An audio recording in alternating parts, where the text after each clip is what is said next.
Menurut Quran surat As-Sajdah surah 32 ayat 7 dan 8 dikatakan Allah itu memulai penciptaan manusia dari tanah.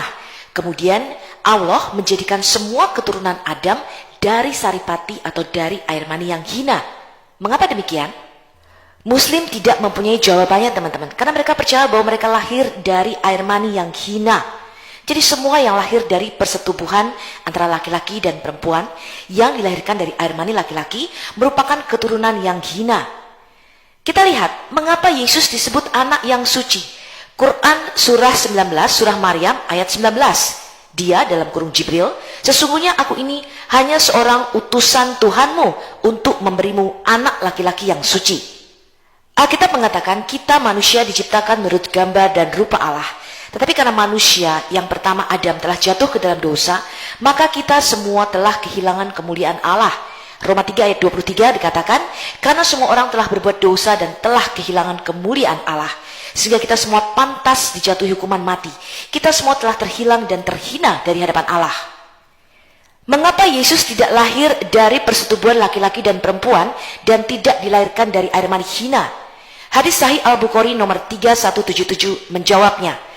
Abu Hurairah berkata, aku mendengar Rasulullah Shallallahu Alaihi Wasallam bersabda, tidak ada seorang pun dari anak keturunan Adam yang dilahirkan kecuali dia disentuh oleh setan saat dilahirkan, maka dia akan berteriak atau menangis dengan keras karena sentuhan setan tersebut, kecuali Maryam dan anaknya. Itulah sebabnya Isa Al-Masih adalah anak yang suci, karena dia tidak pernah disentuh oleh setan dan setan tidak berkuasa atas Isa Al-Masih. Di dalam Quran surah An-Nisa ayat 171 dikatakan dengan jelas bahwa Al-Masih Isa putra Maryam itu adalah utusan Allah. Artinya dia adalah sang anak firman yang diutus Bapa ke dalam dunia.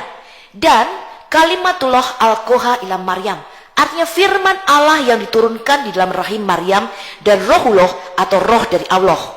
Itulah sebabnya di dalam hadis riwayat Anas bin Malik halaman 72, Isa Al-Masih adalah satu-satunya yang bergelar Rohullah dan Kalimatullah. Isa fa'innahu rohullah wa kalimatuhu. Konsep dosa di dalam Alkitab adalah berhutang. Ketika kita berdosa dikatakan kita berhutang kepada Allah. Dan karena semua manusia telah berbuat dosa, maka kita semua adalah orang-orang yang berhutang kepada Allah. Hutang apa? Hutang darah atau hutang nyawa. Dan hutang darah atau hutang nyawa ini harus ditebus dengan darah. Sehingga darah Yesus tidak boleh lahir dari sperma atau benihnya Adam. Dia harus lahir suci. Karena itu darah Yesus merupakan satu-satunya darah yang berkuasa untuk menebus kita dari hutang dosa. Sama seperti konsep Quran teman-teman. Quran surah 17 ayat 15, surah 39 ayat 7, dan surah 35 ayat 18 dikatakan bahwa orang berdosa tidak dapat menjadi penanggung atau pemikul orang berdosa lainnya. Kenapa? Karena konsep dosa adalah hutang.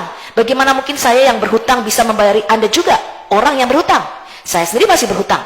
Jadi satu-satunya yang bisa membayar hutang dosa kita adalah orang yang tidak berhutang, alias orang yang tidak mempunyai dosa. Yesus lahir suci bukan dari benih Adam, dari air mani hina, atau dari persetubuhan laki-laki dan perempuan, sebab kita tahu bahwa bayi di dalam rahim ibu itu hanya mendapatkan makanan dari plasenta ibunya, dan darah bayi dan darah ibu tidak bercampur. Karena itulah Yesus yang tidak dilahirkan dari benih laki-laki, dia tidak mempunyai darah Adam, sebab darahnya tidak berasal dari Adam yang sudah tercemar dosa, sehingga darah Yesus bisa menebus dosa kita. Itulah sebabnya di dalam Matius 26 ayat 28 di dalam perjamuan Paskah yang terakhir, Yesus mengatakan demikian, sebab inilah darahku, darah perjanjian yang ditumpahkan bagi banyak orang untuk pengampunan dosa. Yohanes 6 ayat 53 sampai 55 Yesus berkata, sesungguhnya jikalau kamu tidak makan daging anak manusia dan minum darahnya, kamu tidak mempunyai hidup di dalam dirimu.